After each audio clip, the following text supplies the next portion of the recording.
उपासक अपने आराध्य देव का दृढ़ भरोसा, ये अहंकार से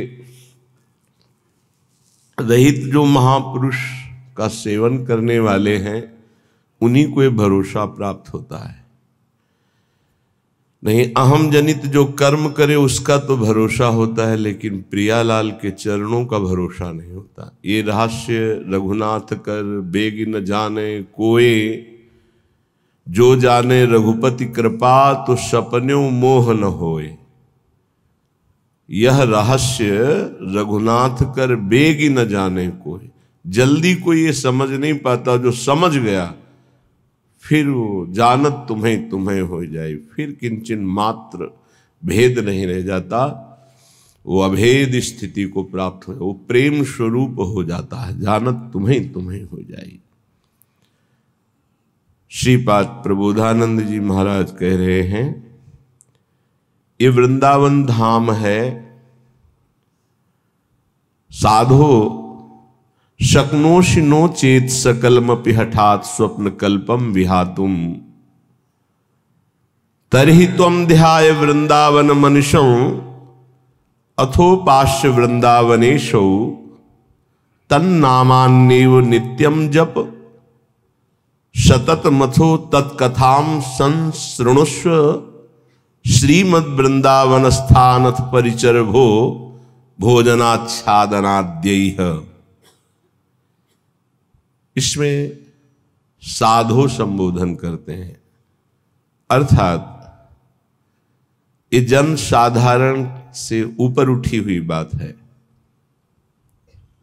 जो सतमार्ग में चल पड़ा है, जिसने निश्चय कर लिया है कि इसी जन्म में मुझे प्रिया प्रीतम की प्राप्ति करनी है, वो साधो ही हो गया। वो चाहे पैंट शर्ट में हो, चाहे वो धोती कुर्ता में हो, साधु का तात्पर्य उसके स्वभाव से है। बाहरी वेश से केवल साधु नहीं माना जाता। वेश के साथ आचरण नहीं है तो वेश तो कालनेमी ने भी रख लिया था। वेश तो बहुत से कत्ल करके भी रख लेते हैं। वेश तो बहुत से चोर और ठग भी रख लेते हैं। वेश रखने में कितने मिनट लगता है? थोड़ी देर के लिए वेश रखा, फिर सांसारिक वेशभूषा में फिर ऐसे विचरण कर रहे। कई ऐसे प्रसंग पाए गए। वेश का खास महत्व आचरण से है। यदि आचरण नहीं तो वेश का कोई खास महत्व नहीं है। साधो सकनोषि नो चेत सकलमपि हठात स्वप्न कल्पम विहातुम। अय साधो, अय उपासक, तू इतना बात समझ ले कि जितना तू इस संसार का वैभव सुख देख रहा है, एक स्वप्न है, स्वाप्निक है, काल्पनिक है, सत्य नहीं है। हे साधो सकनोषि नो चेत सकलमपि हठात स्वप्न कल्पम विहातुम। यदि तुम मेरी बात मान सको और ऐसा कर सको, क्या ये जितनी भी भोग सामग्री, जितने भी भोग प्रक्रियाएं, जितना भी वैभव, ये एक स्वाप्निक है। श्रीपाद जो कह रहे हैं वो भगवान शंकर पहले ही बोले, उमा कहूं मैं अनुभव अपना, सत हरि भजन जगत सब सपना। बड़े बड़े महापुरुषों ने कहा, ब्रह्म स्तंभ पर्यंतम सर्वम मायामयम जगत सत्यम सत्यम पुनः सत्यम हरेर नामैव केवलम। भगवान नाम केवल सत्य और सब झूठा है। ये जो आज दिखाई दे रहा है कल नहीं रहेगा, जो कल नहीं था वहां आज कुछ और दिखाई दे रहा है। बड़ा विचित्र माया का खेल है, ये काल्पनिक है, स्वाप्निक है। तरही तुम ध्याय, तुम ध्यान करो। किसका? बोले वृंदावन मनुष्यम अथो उपास्य, जो वृंदावन में रात दिन जिनकी उपासना होती है, श्यामा श्याम, इनका तुम ध्यान करो। इस संसार का चिंतन मत करो, ये काल्पनिक है, ये स्वाप्निक है, ये नष्ट होने वाला है। बोले बहुत कठिन है प्रिया प्रीतम का चिंतन करना, श्यामा श्याम का चिंतन करना। तो बोले वृंदावनेशौ, वृंदावन आ जाओ, यहां आध्यात्मिक पावर तुम्हारे हृदय में जागृत होगा। बहुत बड़ी सामर्थ्य है धाम की। तुम्हें सत्संग मिलेगा, जब भगवान विशेष कृपालु होते हैं तब सत्संग में भेजते हैं। कोई कोई कृपा की अवहेलना करके सत्संग से लाभ नहीं ले पाते हैं। कोई बिरले होते हैं जो सत्संग रूपी अमृत का पान करते हैं। क्या सत्संग रूपी अमृत से मिलता है? बोले तन नामान्येव नित्यम जप, अन्य नहीं, तन नाम। तन नाम श्यामा श्याम का, जहां कहा तरहि त्वम ध्याये, श्यामा श्याम का ध्यान करो। कौन? वृंदावन मनुष्यम अथो उपास्य। वृंदावन में रात दिन जो उपास्य देव हैं, जिनकी उपासना होती, तरहि त्वम ध्याये, उनका ध्यान करो, श्यामा श्याम का। बोले बड़ा कठिन है, कैसे ध्यान करूं? तो बोले वृंदावनेशौ, आओ वृंदावन, और वृंदावन में रसिकों का संग करो तो तन नामान्येव, तुम्हारे हृदय में अन्य भाव हट करके नाम में प्रीति होने लगेगी। तन नाम राधा राधा, राधा वल्लभ श्री हरिवंश, राधा वल्लभ श्री हरिवंश। नित्यम जप, नित्य जप, तो तुझे दिखाई देने लगेगा कि संसार स्वाप्निक है। सतत मथो तत्कथाम संसृणुस्व, तू निरंतर सत्संग सुन, भगवत चर्चा सुन। इसका बहुत बड़ा प्रभाव पड़ता है। बड़े बड़े चोर भगवत प्राप्त हो गए, हिंसक भगवत प्राप्त हो गए सत्संग से। सतत मथो तत्कथाम संसृणुस्व। देखो भगवान की विशुद्ध कृपा का फल आप अपने ऊपर। आप यहां 2 बजे से 2:30 बजे से 3 बजे से ऐसे तैयार होकर पंक्ति में खड़े रहते हैं। जो सत्संग सुनने के रसिक जन हैं, 4:15 बजे से सत्संग प्रारंभ हो जाता है। आप लोग यहां आकर के केवल वो वार्ता ही तो सुनते हैं ना, लौकिक वस्तु तो कोई नहीं मिलती कि बाद में प्रसाद मिलेगा। ये है भगवान की विशुद्ध कृपा कि आप अपनी नींद का त्याग करके, आराम का त्याग करके, शरीर सुख का त्याग करके भगवत सुख के लोलुप होकर सत्संग में बैठे। ये केवल भगवत कृपा है, केवल भगवत कृपा। बिनु सत्संग विवेक न होई, और राम कृपा बिनु सुलभ न सोई। भगवान की कृपा से ये सुलभ। कितने सत्संग में सुन रहे हैं, कितने भारतवासी हैं, कितने हैं? विचार करो, 140 करोड़ कितने लोग सुन रहे हैं, या कितने यूट्यूब से सुनेंगे, उनमें से कितने पकड़ेंगे? भगवत कृपा पात्र ही सुन पाएंगे।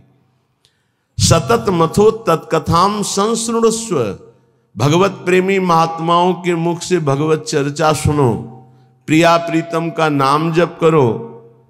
और बहुत जोर की बात कर रहे हैं, अगर नाम में प्रीति नहीं हो रही, भगवत चर्चा सुनने में प्रीति नहीं हो रही, तरहि तुम ध्याये वृंदावन। रात दिन जिनकी उपासना कर रहे हैं रसिक जन, उन प्रिया प्रीतम का ध्यान नहीं हो रहा, तो फिर कह रहे श्रीमद वृंदावन स्थानत परिचर भो भोजनाच्छादनाद्यैः वस्तु कोटि गुणम श्रुतम सकृतम वासोन्नवासादिभिर। तुम्हें एक उपाय बता रहे हैं जिससे तुम्हें जल्दी लाभ मिल जाएगा, कि जो वृंदावन वास कर रहे हैं भगवत प्रेमी जन, आप उनकी सहायता कर दो, परिचर्या कर दो। भोजनाच्छादन दी, उनके जल की व्यवस्था, भोजन की व्यवस्था, वस्त्र की व्यवस्था, वास की व्यवस्था। वस्तु कोटि गुणम श्रुतम सुकृतम वासोन्नवासादिभिः। वस्त्र है, अन्न है, जल है, व्यवस्था उनके रहने की। तो बोले जो ऐसा करता है तो अन्य जगह से करोड़ गुना बढ़कर उसको यहां लाभ मिलता है। वस्तु कोटि गुणम श्रुतम सुकृतम, सुकृतम माने मतलब पुण्य। जैसे आप गांव में अपने 50 को भोजन पवावें और फिर संगम प्रयागराज तीर्थ में जाके भोजन, तो बहुत बड़ा अंतर हो गया। फिर काशीपुरी में, द्वारिकापुरी में, अयोध्यापुरी में, मथुरापुरी में, कांचीपुरी में, अवंतिकापुरी में, इनमें पवाएं तो उससे भी बहुत बड़ा अंतर पड़ा, बड़ा लाभ मिलेगा। लेकिन श्रीधाम वृंदावन में यदि वास करने वाले जन हैं, उनको भोजन है, वस्त्र है, उनके वास की व्यवस्था है, तो वस्तु कोटि गुणम श्रुतम सुकृतम वासोन्नवासादिवीर परिचर भोजनाच्छादनाद्यैः, उनकी परिचर्या, उनकी सेवा, भोजन है, जल है, वस्त्र है आदि आदि जो उनकी वास में सुविधा देता है, बोले करोड़ गुना उसको लाभ हम प्राप्त होता है। वस्तु कोटि गुणम, 1 रुपये का करोड़ रुपया। ये किसको? जो अपनी वस्तु दान करता है। दूसरी बात, जो ये मान के कि प्रिया प्रीतम प्रभु की दी हुई वस्तु प्रभु के जनों में लग रही, तो उसे भगवत प्रेम प्राप्त होता है, उसकी नाम में रुचि हो जाएगी, उसकी प्रिया प्रीतम के ध्यान में रुचि हो जाएगी, उसकी भगवत चर्चा सुनने में रुचि हो जाएगी। वस्तु वही दी, फल 2 हो गए।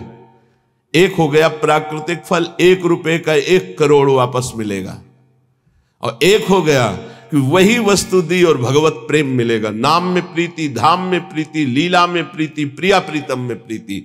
पर एक अपना मान करके अर्पित करता है कि ये मेरी संपत्ति मैं दान कर रहा हूं, तो उसे करोड़ गुना बढ़कर मिलेगा। और एक तो दियम वस्तु गोविंदम तुभ्यमेव समर्पये, हे प्रभु आपकी दी हुई वस्तु आपको समर्पित कर रहा हूं, इससे उसे भगवत आराधना में रुचि प्रकट हो जाएगी, जो अत्यंत दुर्लभ बात है। यदि वो वृंदावन वास नहीं करता और वो वृंदावन वास की व्यवस्था करता है, वृंदावन वासियों की जो विरक्त भाव से वास कर रहे हैं, जिनके जीवन का उद्देश्य प्रिया प्रीतम है, उनके वास की व्यवस्था में कुछ सहयोग करता है, तो बोले तीर्थे वासी तुम स्वयं ही तरति दो सा यत तारेत, उसको डबल लाभ मिलता है। क्या? वो स्वयं तरता है, अपने परिवार को भी तार देता है। वृंदावन वास नहीं हो पा रहा तो भी उसे वास करने वाले से बढ़कर लाभ मिल रहा है, क्योंकि वास करने वालों की व्यवस्था कर रहा है वो। पर देखो 2 प्रकार का लाभ होता है, एक होता है लौकिक लाभ, एक होता है पारलौकिक लाभ। यदि आपने पारलौकिक लाभ का संकल्प करके संतों की सेवा शुरू की है, तो खेल कुछ और होगा जिसे तुम पहले समझ लो, और अगर लौकिक लाभ के लिए शुरू किया है तो खेल कुछ और होगा, उसको पहले समझ लो। एक पूज्यपाद उड़िया बाबा जी के निज जन हमें 25 वर्ष पहले मिले थे, महाराष्ट्र के थे वो, बाबा से संबंध रखते थे। परिक्रमा में मिले, बड़ा आनंद मिला, क्योंकि अपने प्राण प्रिय बाबा के जन थे। तो उन्होंने घटना सुनाई चलते चलते, पानी घाट से लेकर चामुंडा मोड़ तक चर्चा ये चली थी। तो उनका बड़ा दिव्य धाम है, यहां के वासियों की सेवा का बड़ा दिव्य फल है। वो प्रसंग वशात याद आ रही, सत्संग में 1-2 बार सुनाया, पकड़ पाओगे तो याद आ जाएगा। तो एक बड़े धनी मानी दिल्ली के जन थे, घटना थी, फैक्ट्रियां थी, खूब धन, अकेला लड़का सब। उनको कहीं संतों के संग से बात लाभ की सुनने को मिली कि वृंदावन के विरक्त रसिकों का अगर सेवन किया जाए, सेवा की जाए, परिचर्या की जाए, तो बहुत जल्दी लाभ मिलता है। तो उन्होंने प्रार्थना की वृंदावन में आकर कि कैसे सेवा की जाती है, मुझे तो पता ही नहीं।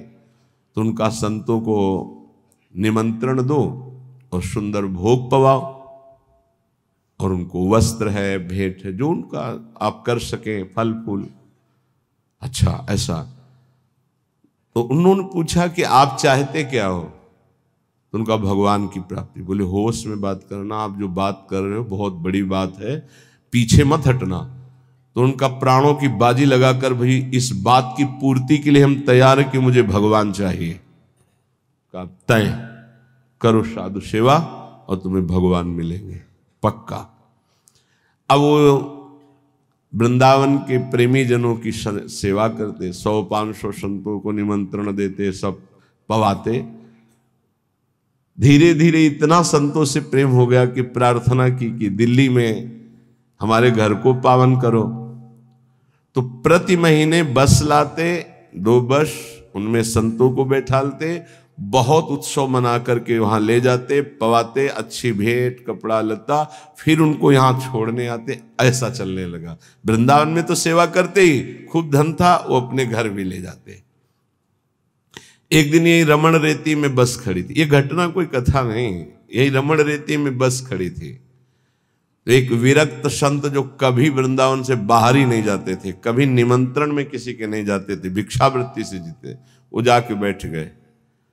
तो जब सब संतों ने देखा, कहा बाबा तुम्हें पता है ये दिल्ली जाएगी बस और वहां निमंत्रण है। कुछ नहीं बोले, बैठे थे।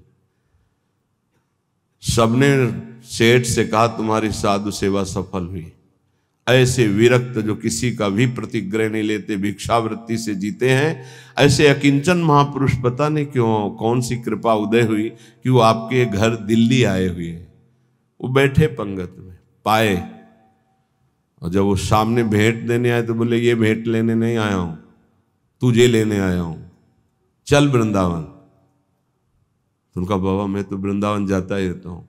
और वो बस चल वृंदावन, चल वृंदावन।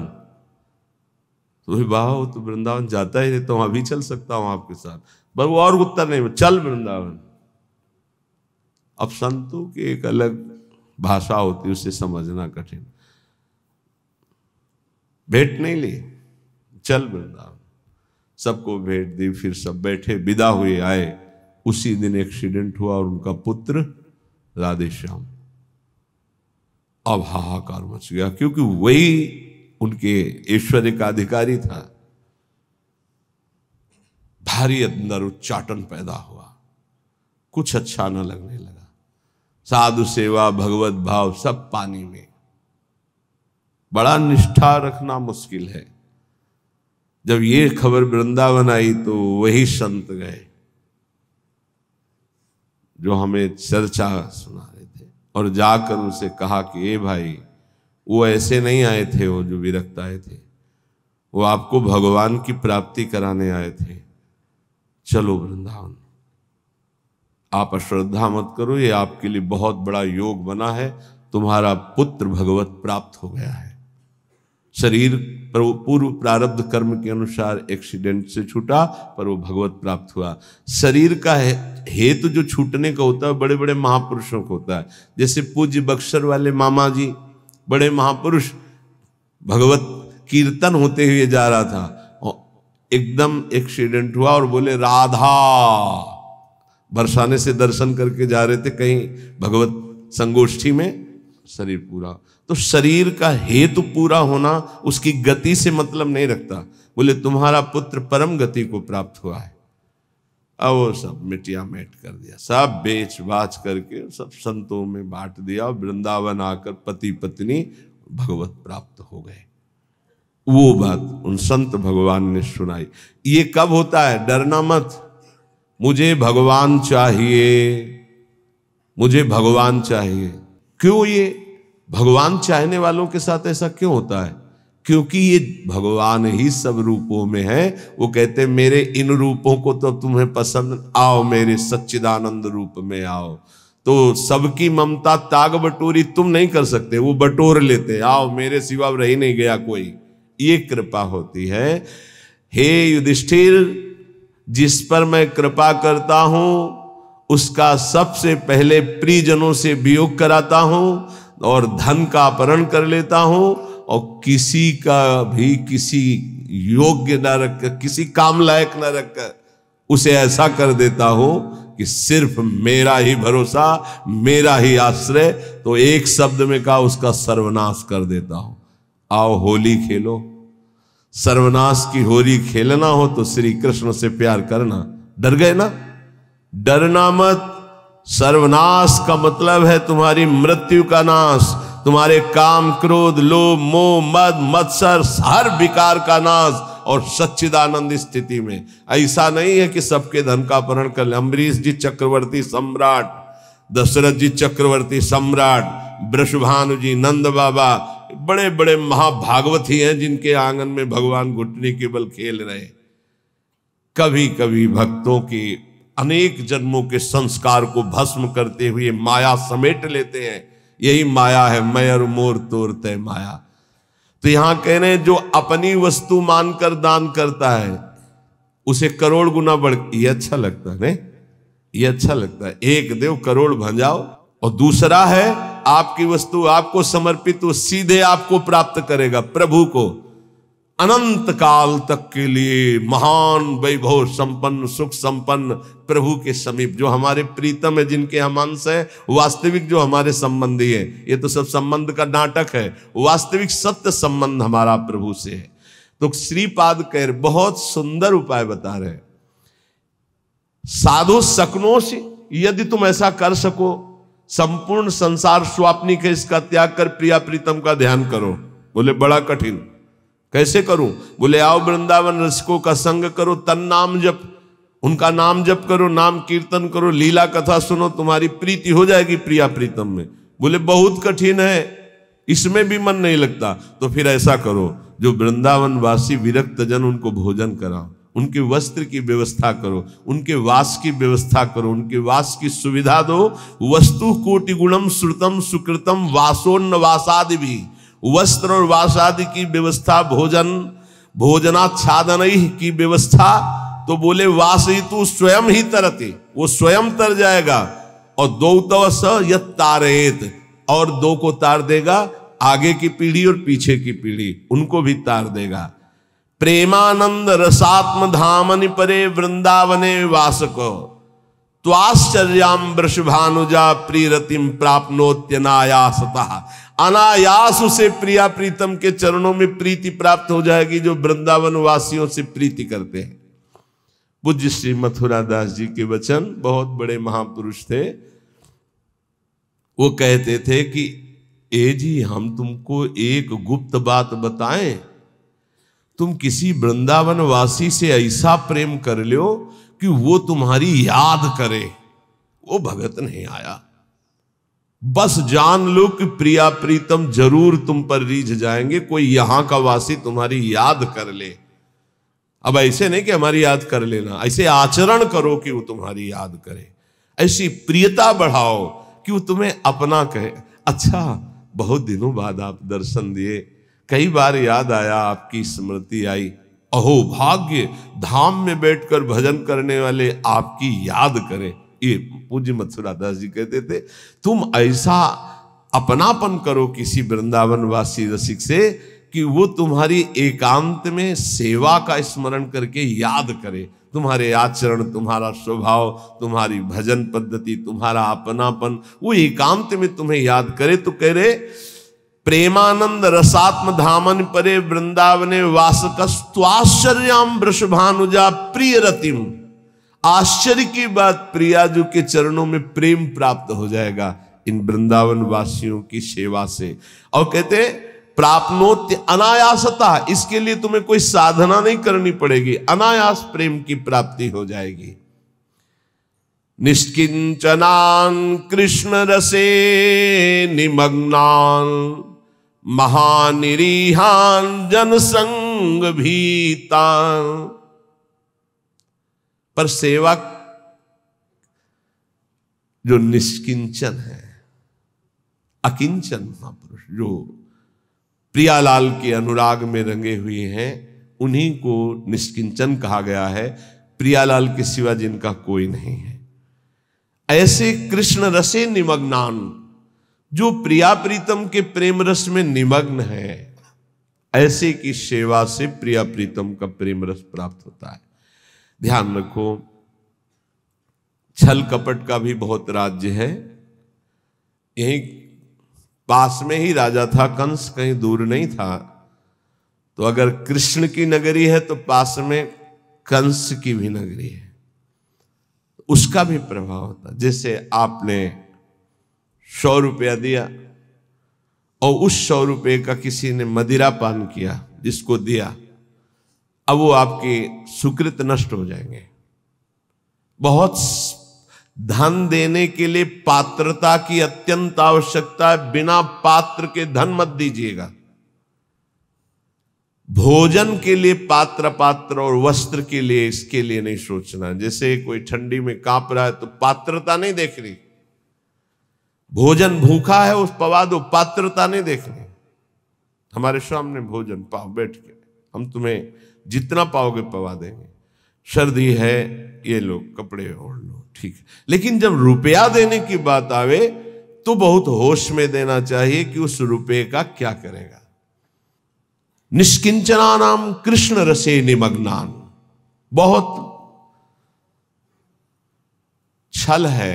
कोई बिरला, सैकड़ों में कोई बिरला एक ऐसा जो भगवान के मार्ग में विशुद्ध चलना चाहता, नहीं तो ये माया ऐसी बुद्धि भ्रष्ट कर देती कि वेश का दुरुपयोग और नौटंकी। अगर हम ऐसे को अर्थ देते हैं, ऐसी की व्यवस्था करते हैं, तो हम भी पाप के भागी होते हैं। इसलिए पात्र देख करके, ऐसा नहीं कि मनमानी, पात्र देख करके। भगवान के निज जनों के द्वारा कभी अभद्र व्यवहार नहीं हो सकता, ये बिल्कुल दिमाग में लिख लो।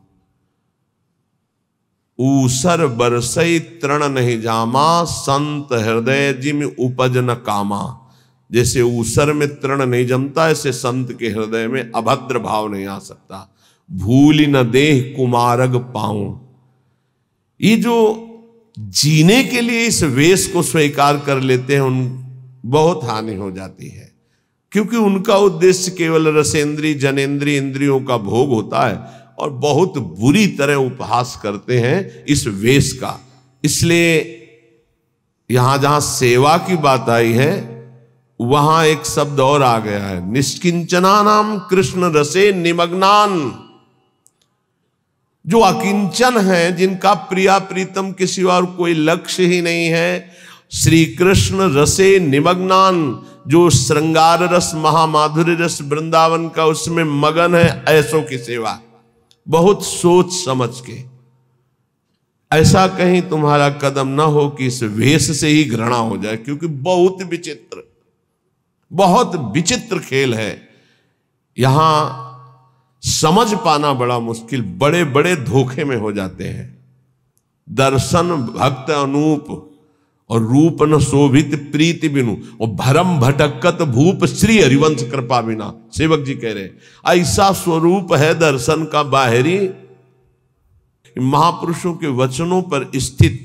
हम बहुत सोच समझ कर संग करें, बहुत सोच समझ कर सेवा करें। श्री कृष्ण रसे निमग्नान, यहां धोखा नहीं है। जहां भगवत भक्ति है, जहां भगवत प्रेम है, पहली बात तो ये समझ लीजिए कि भगवान की प्रधानता रखने वाला मांग नहीं रख सकता, ये पक्की बात है।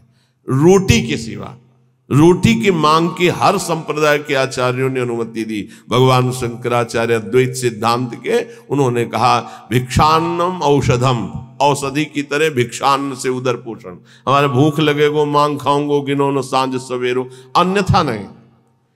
ये धन की लोलुपता और श्री कृष्ण रस निमग्न, इसमें बहुत जमीन आसमान का अंतर है। बोले ठाकुर सेवा के लिए चाहिए, कब आदेश किया ठाकुर जी ने कि हमारे लिए तुम धन मांग करके लाओ?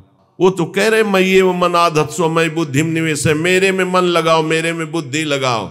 है तुम्हारे पास तो चढ़ाओ, नहीं है तो एक अशोक का पत्ता लो और ऐसे लगा लो, वो सोने के मुकुट से भी बढ़कर ठाकुर जी राजी हो जाएंगे। पत्रम पुष्पम फलम तोयम ये में भक्त्या प्रेक्षति। समझने का विषय, कहीं अपने सत्संग में दान पुण्य की वार्ता नहीं होती, इसमें श्लोक आया, इसलिए उसको एकदम प्रकाशित करके कि हमें कहां सेवा करनी है। निष्किंचना नाम कृष्ण रसे निमग्नान वासयितु, जो श्री कृष्ण रस में निमग्न होकर अकिंचन भाव से प्रभु में जैसे प्रभु रखे, जैसे प्रभु चलावें, जिनका उद्देश्य भगवत प्रेम, उनकी सेवा से वस्तु कोटि गुणम श्रुतम सुकृतम वासोन्नवासादि भोजनाच्छादनई, भोजन वस्त्र वास इनकी व्यवस्था से करोड़ों गुणा बनकर लाभ मिलता है, या भगवत भजन में रुचि होती। दो बातें अलग अलग। महानिरीहान जनसंग भीतान, ऐसे जो जन संसर्ग से डर करके एकांत में भजन में रहते हैं, उनकी सेवा मिल जाए, बड़े अहो भाग्य। वृंदावन स्थान वसनासनाद्यैर सेवतेशो वसेत तदीशो। सैया, वस्त्र, भोजन, इनकी सेवा यदि हो जाए तो बोले वसेत तद ईशो, यहां के ईश जो श्री प्रिया प्रीतम है उसके वशीभूत हो जाते हैं। ऐसे रसिकों की, ऐसे अकिंचनों की, ऐसे भगवत भक्तों की सेवा का बहुत बड़ा महत्व है। थोड़ी सी भी सेवा प्रभु के जनों की बन जाए तो प्रभु बिक जाते हैं, हरि अधीन हो जाते हैं। पर बस ध्यान रखना, तुम्हारी वस्तु शुद्ध होनी चाहिए, तुम्हारा भाव शुद्ध होना चाहिए, और जहां दान किया है, जहां सेवा की है, जहां वस्तु दे रहे हैं वो पात्र होना चाहिए उस बात का। दो बातों के लिए कभी पात्र नहीं देखना है, जल, भोजन और वस्त्र, इन दो के लिए पात्र हम नहीं देखते हैं।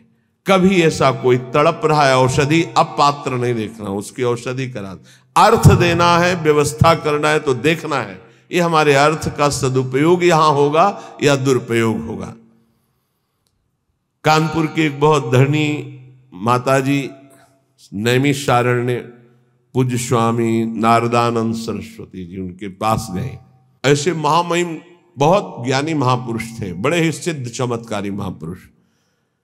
एक बार उनको संगोष्ठी में पहुंचना था तो बैठे हुए थे, गाड़ी फेल हो गई। वो जीप जिसे कहते, जीप उस समय चलती थी, पर्दा लगे, जो महिंद्रा ऐसे कुछ नाम, ऐसे जीप चलती, वो रास्ते में बंद हो गई। अब वहां कई किलोमीटर तक कहीं कुछ सुधार का नहीं, और स्वामी जी को ठीक समय पे पहुंचने का अभ्यास था। समय बहुत, जो संत जन होते अपने समय का, तो दंड लिए हुए थे। उनका स्टार्ट करो, बोले बहुत बार स्टार्ट करने का प्रयास किया, नहीं स्टार्ट हुआ। ऐसे दंड स्पर्श किया मशीन, बोले स्टार्ट करो, साबले स्टार्ट हो गई। नारायण नारायण, लक्ष्य में जहां पहुंचे दंड आया, मशीन बंद, उतरे, प्रवचन किया। सत्य ऐसे सिद्ध महापुरुष जड़ वस्तु में भी संकल्प से, जब चबूतरा चल सकता है तो गाड़ी कैसे नहीं चल सकती। भजन का एक अद्भुत प्रभाव होता है। उनके पास 1 रुपया, और कहा महाराज मैं गरीब हूं, 1 रुपया से चाहते हो आपके नैमिषारण्य में जितने आश्रम में है, किलोमीटर में आश्रम है, वो सब संत पाए, ऐसा हो सकता है? उनका हाँ माता जी बिल्कुल हो सकता है। भंडारी को बुलाया, बोले 1 रुपया। उस समय नमक 1 रुपये का 5 किलो मिलता था, वो जो टोरा वाला नमक होता है, 1 रुपये का 5 किलो नमक मिलता था। 5 किलो नमक में तो पूरा नैमिषारण्य का भोजन बन जाएगा। 5 किलो नमक तो थोड़ा पड़ा। बोले एक नमक लाओ 1 रुपये का, और सब भंडार में सब्जी दाल सब में नमक इन्हीं माता जी का पड़ेगा। माता जी आप भी प्रसाद पाएगा। पाया, प्रसाद पाने के बाद का थोड़ी भेंट देना चाहती है। तो उनका आप तो कहती थी गरीब है, हमारे पास 1 रुपया, भेंट तो दे दिया। बोले नहीं, वो तो केवल आपकी महिमा और स्वभाव को देखना चाहती थी कि आप कहीं फटकार कर मुझे भगा देंगे, 1 रुपया कोई भेंट होती है, ऐसा कहेंगे। और दूसरा प्रभाव कि आप 1 रुपये का क्या सदुपयोग करेंगे जिससे सब संतों के मुख में चला जाए। तो दोनों बातों में हमारा हृदय इस बात से कि अब हम जो देना चाहती हैं वो अधिकार है। कई करोड़ रुपए उन्होंने, क्योंकि बहुत धन्यवाद, ये पात्र देख करके उसका प्रयोग, अर्थ का दुरुपयोग कहीं ना हो जाए, ऐसे पात्र देख करके। अगर हम वृंदावन स्थान वसनासनाद्यैर यह सेवतेशौ वसयेत तदीशौ, यदि ऐसे निष्किंचन श्री कृष्ण रस निमग्न एकांत सेवन करने वाले महात्माओं की सेवा करते हैं, वस्त्र भोजन शय्या वास आदि की, तो कह रहे हैं प्रिया प्रीतम को वो वशीभूत कर लेता है। ये श्लोक के अनुसार है, अन्यथा पूरे जप से हितधाम से यहां तक के प्रवचन इस विषय की चर्चा भी नहीं होती। ये दान पुण्य का यहां हमारा कोई महत्व नहीं है। हमारा महत्व है मन को प्रिया प्रीतम में लगाओ, राधा राधा जपो, सबसे बड़ी बात यही है। अब ये प्रसंग है इसलिए इसकी चर्चा हो रही, इसका महत्व नहीं। ये मत समझा जाए कि ये कोई खास महत्व की बात है। खास महत्व की बात है एक एक श्वास प्रभु में अर्पित करके राधा राधा राधा ऐसा निरंतर समय को व्यतीत करें।